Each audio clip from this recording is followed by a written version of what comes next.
นี่ก็มีหลายข่าวที่สำคัญมานำเสนอต่อประธานทำอิตตี้มาเริ่มที่ข่าวเนื่องในโอกาสเฉลิมฉลองวันสร้างตั้งกระทรวงโยธาธิการและขนส่งครบรอบ 75 ปีที่จะมาถึงนี้กระทรวงดังกล่าวได้มีการก้าเกียมกิจกรรมอันใดแดเพื่อเป็นการเฉลิมฉลองพร้อมทั้งยกให้เห็นต้นกำเนิดและสาเหตุที่กำหนดเอาวันที่ 13 กรกฎาคม ปี 1951 เป็นมือสร้างตั้งกระทรวงโยธาธิการและขนส่ง ท่านเล็กไหลศรีวิไลรัฐมนตรีกระทรวงโยธาธิการและขนส่งได้กล่าวต่อทีมข่าวโทรภาพแห่งชาติลาวว่า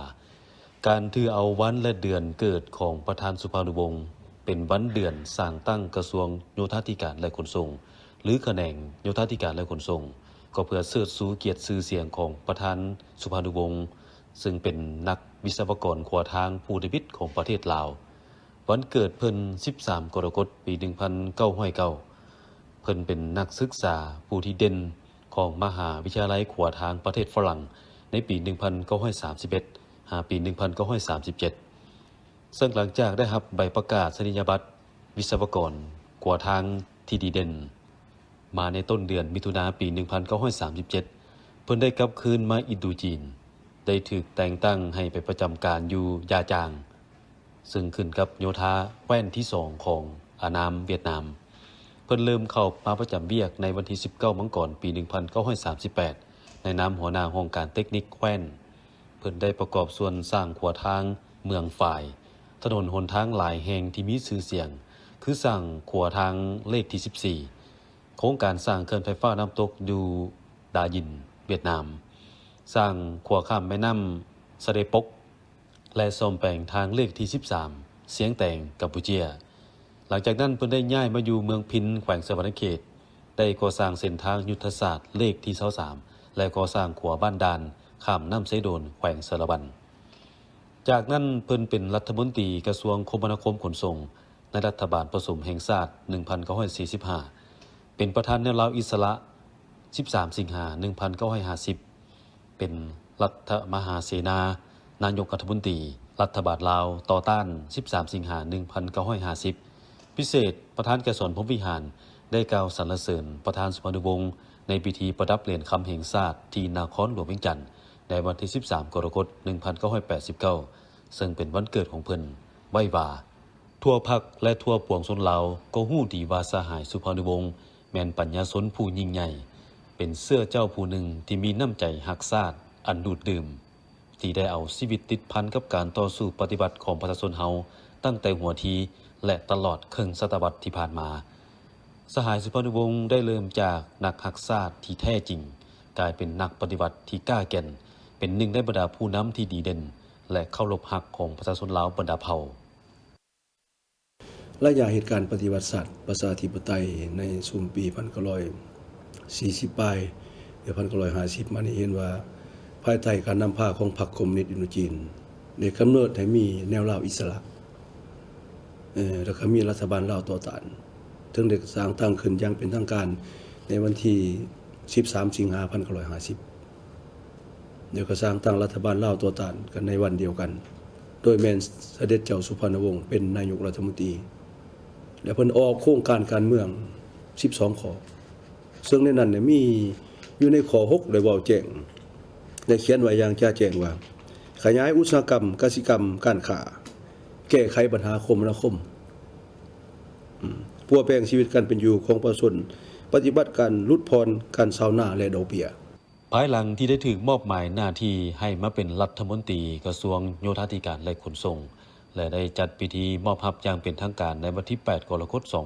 2025 มาฮอดมื้อนี้ก็ครบรอบ 1 ปีกับ 1 วัน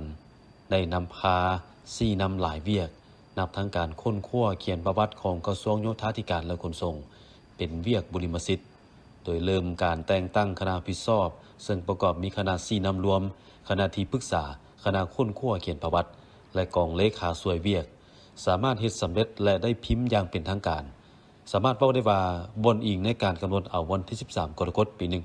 1951 เป็นมื้อสร้างตั้งกระทรวงโยธาธิการและขนส่งอดีตการนำกระทรวงจำนวนหลายและการนำกระทรวงปัจจุบันจึงได้ตกลงรับรองเอาวันที่ 13 กรกฎาคม ปี 1951 เป็นมือสร้างตั้งกระทรวงโยธาธิการและขนส่งอย่างเป็นทางการมาฮอดวันที่ 4 มิถุนายน ปี 2026 ท่านนายกรัฐมนตรีสอนไซศรีพันดอนได้ออกนำรัฐฉบับเลขที่ 175 ทับนย ลงวันที่ 4 มิถุนายน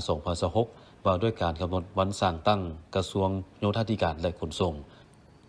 โดยในมาตราที่ 1 เห็นดีกำหนดเอาวันที่ 13 กรกฎาคม 1951 เป็นวันสร้างตั้งกระทรวงของพวกเขา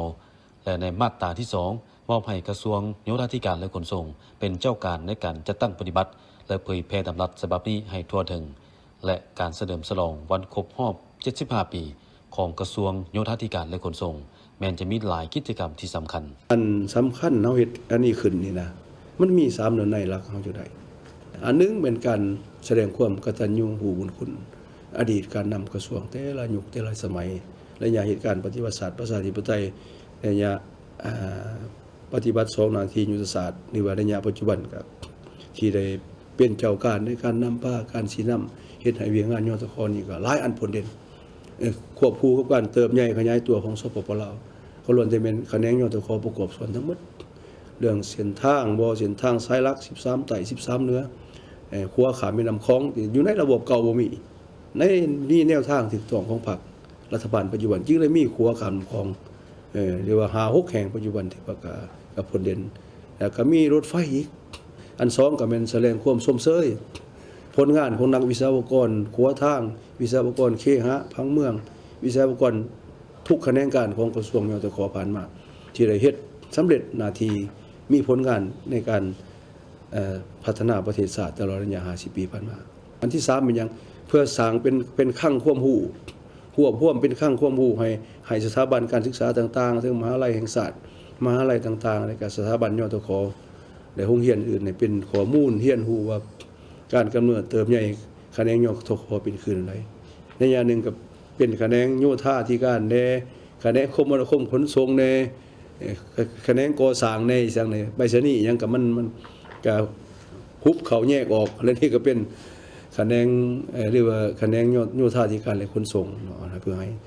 ลูกหลานได้เรียนรู้ต่อกับผลงานที่ได้สะสมผ่านมาเนี่ยสำหรับทิศทางเป็นการพัฒนาเวียกงานแขนงโยธาธิการและขนส่งในต่อหน้าแม้จะสุ่มใส่ปรับปรุงการจัดตั้งการเมืองกองประชุมใหญ่ของพรรคปรับปรุงแบบแผนการนำพาวิธีเฮ็ดเวียกเล็งจัดตั้งปฏิบัติเวียกที่เป็นบริมสิทธิ์ซ่อมแปลงทางสุกยู่โครงการก่อสร้างซ่อมแปลงทางที่มีสัญญาแล้วเวียก BRT การบินรถไฟเวียกน้ำประปาแก้ไขปัญหาอุบัติเหตุตามท้องถนนขัวทางด่วนทางเสื่อมโยงเสื่อมจอดทางชนบททางทรยบกสผังเมืองพัฒนาตัวเมืองเวียกทางน้ำตาฟังเจือนวัสดุก่อสร้างการเดินเรือรวมไปถึงเวียกเงินที่ติดพันกับการปฏิบัติสอจหันเป็นทันสมัยและเวียกงานร่วมมือสากล